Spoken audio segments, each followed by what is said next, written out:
귀한 찬양 감사합니다. 할렐루야.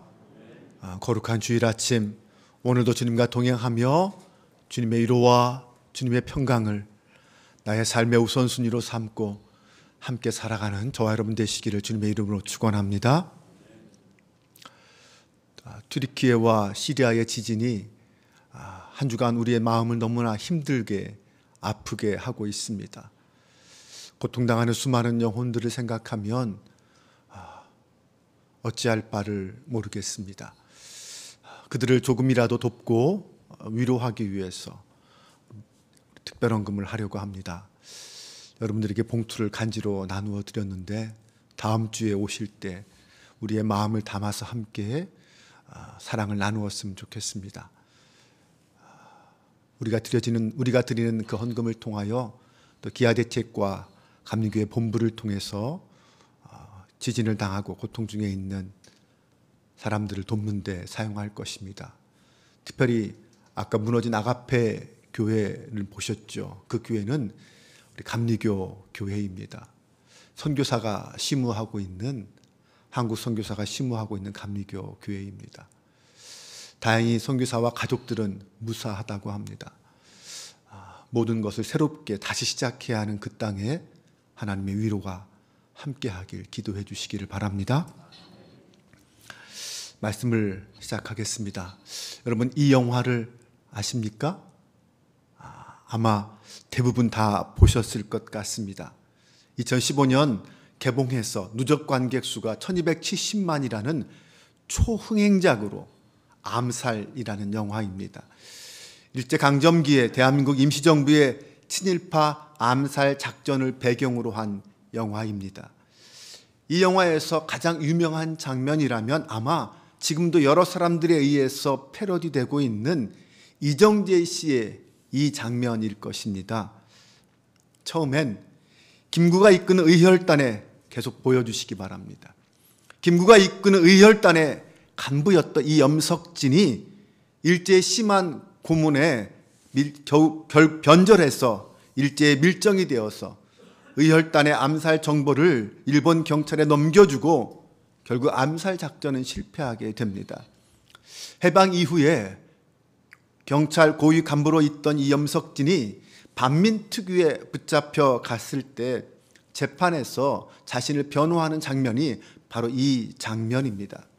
그때 염석진이 이런 말을 합니다. 나는 독립운동 외에는 한 일이 없습니다. 내 몸속에 일본 놈들의 총알이 6개나 박혔습니다. 여기 1911년 경성에서 데라우치 총독 암살 때 총 맞은 자리입니다. 구멍이 2개죠. 여기 22년 상해 황포탄에서, 27년 하바로프스키에서, 32년 이츠모 폭판 사건 때, 그리고 이 심장 옆에는 33년에 이 청춘들이 어떤 심정이었는지 아십니까? 그건 죽음을 불사하는 항전의 걸음이었습니다. 이 연기가 너무나도 정말 리얼해서 많은 사람들이 패러디를 하죠. 결국 이 염석진은 증거 불충분으로 풀려납니다. 이 영화의 마지막 장면은 법원에서 나와서 이 염석진이 세상 살기 좋아졌다라고 하며 당당하게 걷는 그런 장면인데, 그때 이 염석진을 안호균이 유인해서 영우와 함께 살해하는 장면이 마지막 장면입니다. 안호균이 마지막에 염석진에게 이렇게 묻습니다. 그때 왜 그랬나? 왜 동지를 팔았나? 그 물음에 염석진이 이렇게 대답합니다. 몰랐으니까. 해방이 될 줄 몰랐으니까. 알면 그랬겠나? 저는 이 말을 들으면서 정말 어이없고 정말 화가 났습니다. 저만 그랬을까요? 아마 이 영화를 본 모든 관객들은 그 순간 그 배신감에 치를 떨었을 것입니다. 저는 이 장면을 보면서 이런 생각이 들었습니다. 나중에 부활의 날에 하나님의 심판대 앞에서 이와 비슷한 장면들이 정말 많을 것 같다. 몰랐으니까요. 부활이 정말 있을 줄 몰랐으니까요. 알았다면 제가 그랬겠습니까? 일본이 승승장구하고 있으니 조선의 해방은 있을 수 없다고 믿었기에 친일파로 살아도 상관없고 심지어 자기 동지를 팔아도 현실적으로 지혜로운 행동이라고 생각했던 그 염석진처럼 오늘날 많은 사람들은 세상이 이렇게 즐겁고 행복한데 죽은 다음에 천국 지옥이 다 무슨 소용이냐, 부활이 어디 있냐, 오늘을 즐겨라, 이렇게 살아갑니다. 이런 모습은 오늘날 우리 그리스도인들에게 무엇을 위해 어떻게 살아야 할지를 가르쳐주고 있습니다. 바울 당시 고린도 교회에는 분쟁으로 서로 마음이 갈라져 있었습니다. 바울파, 아볼로파, 게바파, 그리스도파로 나누어서 서로 싸우고 있었습니다. 또 음행하는 문제들 때문에 교회의 거룩성은 더럽혀져 있었습니다. 우상에게 바쳐진 음식으로 그것을 무분별하게 먹어서 믿음이 약한 형제들이 시험에 들고 있었습니다. 은사가 많은 교회였지만 교회 내 이런 크고 작은 분쟁으로 인하여 그 받은 은사가 무의미해진 어린아이와 같은 교회였습니다. 바울은 그런 고린도 교회의 문제를 조목조목 지적한 다음에 마지막으로 고린도전서 15장에서 부활신앙을 언급함으로 이 모든 논란을 종식시키려고 하고 있습니다. 바울은 고린도 교회 성도들이 바로 지금 여기에서 그리스도인답게 살지 못하고 다양한 분쟁에 휩싸여 있는 이유는 바로 이들이 종말론적 신앙에 입각한 부활 신앙에 굳게 서 있지 못하기 때문이다, 이렇게 생각했던 것입니다. 무엇보다 부활 신앙을 이야기하려면 먼저 부활에 대한 믿음, 그 믿음의 확신이 있어야 합니다. 바울 당시 그리스 로마 지역엔 헬라 철학의 영향을 받은 영지주의자들이 곳곳에 득세하고 있었습니다. 고린도 교회 안에도 그들의 영향을 받아 그리스도의 부활을 부정하는 사람들이 있었습니다. 하지만 우리가 그리스도를 믿는다는 것은 주님의 부활을 믿는다는 것입니다. 그런데 예수를 믿는다고 하면서도 부활의 주님을 믿지 못하면 그 믿음은 더 이상 기독교 신앙이라고 말할 수 없습니다. 부활이 없다면 바울이 말하는 것처럼 우리의 믿음도 복음도 다 헛것이기 때문입니다. 기독교 신앙은 그리스도의 부활을 근거로 출발한 신앙입니다. 부활은 구원의 시작입니다. 죄를 이기는 능력이 바로 부활입니다. 나아가서 부활은 우리의 구원을 이루는 능력입니다. 부활은 세상의 수많은 유혹과 절망을 이기는 힘입니다. 인생의 벼랑 끝에 서 있는 사람은 그리스도의 부활을 통하여 다시 살아날, 회복할 희망을 볼 수 있습니다. 부활은 우리의 죄를 이기고 다시 그리스도의 사람으로 살게 하는 능력입니다. 그러므로 부활 신앙은 우리 그리스도인들에게 반드시 필요한 필요 충분 조건이라고 할 수 있습니다. 그럼 바울이 말하는 올바른 부활 신앙이란 무엇일까요? 우리는 그리스도인으로서 성경에서 말하는 부활이 어떤 것인지, 올바른 부활 신앙이 무엇인지 바르게 알고 있어야 합니다. 첫 번째로 부활 신앙은 내세 신앙이 아니라 종말 신앙일 때 진정한 부활 신앙이 됩니다. 오늘날 한국의 그리스도인들이라면 아마 대부분 이 부활을 믿고 있습니다. 하지만 사실은 그 믿음은 대부분 내세의 부활을 믿는 수준에 그치고 있습니다. 즉 이들은 부활을 죽고 나서 천국 가는 것, 그런 것으로 생각한다는 것입니다. 이것은 부활 신앙이라기보다는 내세 신앙입니다. 내세 신앙은 우리가 살고 있는 이 세상 외에 죽고 나서 가는 또 다른 세상이 있다라는 정도로 믿는 신앙입니다. 교리적으로 보면 크게 틀린 것은 아니지만 본문에서 바울이 말하고 있는 부활 신앙과는 그 결이 좀 다릅니다. 사도 바울은 고린도 교회의 여러 문제를 이 부활 신앙으로 해결하려고 합니다. 참된 부활 신앙을 가질 때 그 모든 문제가 해결될 수 있다라고 믿었기 때문입니다. 바울은 부활 신앙이 바로 지금 여기에서 성도들의 삶에 강력한 윤리적 동기를 부여해주는 능력이 된다고 확신하고 있습니다. 이것이 무엇을 의미하는 것일까요? 부활신앙은 종말신앙이어야 한다는 것입니다. 즉 죽어서 천국 가는 것 정도가 아니라 내가 언젠가 죽지만 이 몸이 다시 부활하여 하나님 앞에 서는 날이 반드시 있다라는 것을 믿는 종말적 의식을 갖고 살아가는 신앙이어야 한다는 것입니다. 이것이 오늘 많은 그리스도인들이 놓치고 있는 부분입니다. 이런 면에서 부활신앙은 종말 신앙이요, 종말의 때를 바라보면서 바로 지금 오늘 여기를 살아가는 신앙입니다. 종말론적 부활신앙을 가진 성도는 깨끗한 양심으로 이 세상을 살아갑니다. 깨끗한 양심을 가진 이 부활신앙은 그리스도인으로서 지켜야 하는 그 모든 윤리적 삶과 하나님께서 원하시는 성결한 삶을 살아가도록 우리 안에서 역사합니다.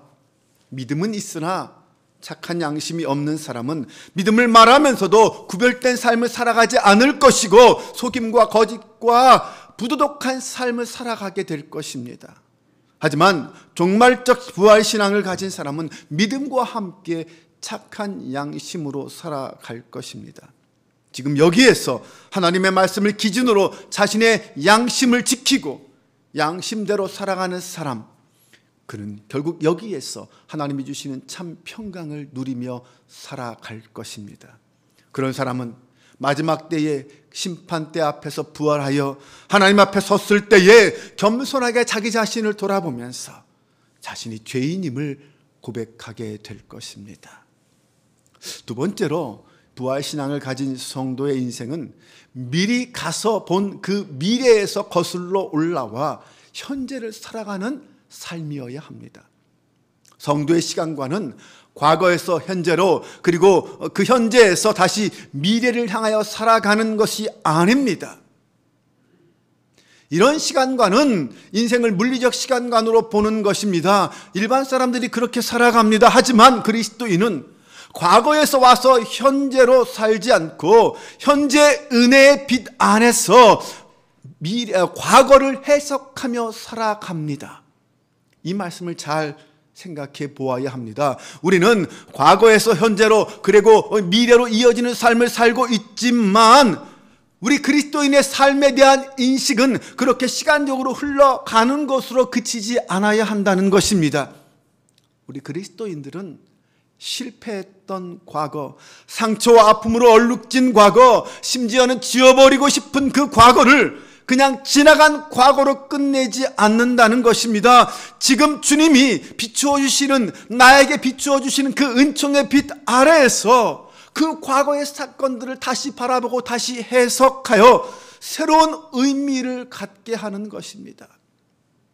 지워버리고 싶을 정도의 아픈 과거가 오늘의 은혜를 만든 결정적 사건이라는 사실을 믿기 때문에 오히려 그 과거를 기쁨과 감사함으로 다시 받아들이는 것입니다. 이기원 목사의 힐링 가시라는 책에 이런 글이 있습니다. 렘브란트는 십자가에 달리신 예수님을 그리면서 길이 역사에 남을 그림을 그리겠다라는 마음을 먹었습니다. 그런데 십자가에 매달리신 예수님 주변에 서 있는 수많은 군중들을 그리다가 어느 순간 그 군중 한가운데 서 있는 자기 자신을 바라보았습니다. 순간 온몸에 소름이 돋으면서 자기가 예수님을 죽인 가해자의 자리에 있다는 것, 십자가에 못 박으라고 소리치는 그 군중이 바로 자기 자신이라는 것을 발견하고 그는 완전히 무너지는 경험을 하였습니다. 그때 렘브란트는 그리스도의 십자가를 온전히 경험하게 되었고 그의 인생은 완전히 달라졌습니다. 렘브란트는 이후에 예수 그리스도와 성경의 이야기를 그리는 화가가 되었습니다. 우리 인생이 변화되는 기점이 바로 여기입니다. 무수히 귀로 들었던 그런 십자가 이야기가 아니라, 머리로 이해된 십자가 사건이 아니라 2000년 전 그 사건 속으로 내가 들어가 그 자리에 있는 것입니다. 그 자리에서 예수님의 손과 발을 만지며 그 자리에서 예수님의 십자가와 함께 내가 죽는 경험을 하는 것입니다.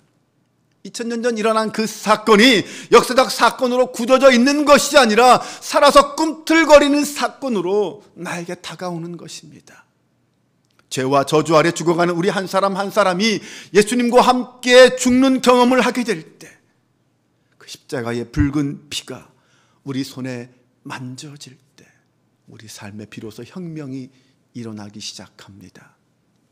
내 안에서 보혈의 능력을 직접 경험하는 것, 예수님의 십자가와 함께 죽는 것, 그리고 예수님의 십자가와 함께 다시 살아나는 것, 이것을 경험할 때 우리의 삶은 과거와는 전혀 다른 새로운 삶으로 바뀌게 된다는 것입니다. 2000년 전 사건이 내 삶에 들어와 새로운 의미로 해석되는 것, 이것이 바로 믿음이고 은혜입니다. 그리스도인은 이렇게 지금 나에게 주어진 주님의 은혜의 빛 아래에서 과거의 사건을 새롭게 해석하고 이제는 그 해석에 맞추어 현재를 살아가고 미래를 소망하는 것입니다. 현재와 미래와의 관계도 마찬가지입니다. 그리스도인은 현재를 살아가면서 미래를 열어가는 것이 아닙니다. 그리스도인은 먼 훗날에 있을 그 인생의 마지막 순간을 믿음의 눈으로, 신앙의 눈으로 미리 보고 온 사람입니다. 미리 보고 와서 그 믿음과 그 소망으로 오늘 여기를 살아가는 것입니다. 네, 맞습니다. 그리스도인은 자신의 인생의 마지막을 믿음으로 이미 알고 있습니다. 내가 하나님 앞에서 어떤 모습으로 서게 될지 알고 있습니다. 그러기에 그 믿음으로 오늘 이 순간을 살아가는 것입니다. 만약 우리의 인생의 마지막이 땅에 묻히는 것으로 끝나버리고 만다면 그 인생은 정말 허무할 것입니다. 하지만 악인에게는 자신의 악이 심판받지 않기에 어쩌면 도리어 안위가 될 수 있습니다. 그러나 성경이 가르치는 인생의 진실은 그렇지 않습니다. 그리스도께서 잠자는 자들의 첫 열매가 되셨듯이 우리 그리스도인들은 우리의 몸이 부활하여 하나님 앞에 서는 날이 있다는 것을 확인하고 난 후에 다시 오늘 현재로 돌아와 살아갑니다. 그때 지금 나의 현재의 삶은 이전과는 전혀 다르게 해석되어야 할 것입니다. 반드시 하나님 앞에 서게 될 뿐만 아니라 천국과 지옥이 있음을 알기 때문에 그것을 모르던 때와는 전혀 다른 삶을 살게 될 것입니다. 이것은 요즘 유행하는 환생 이야기와는 완전히 다릅니다.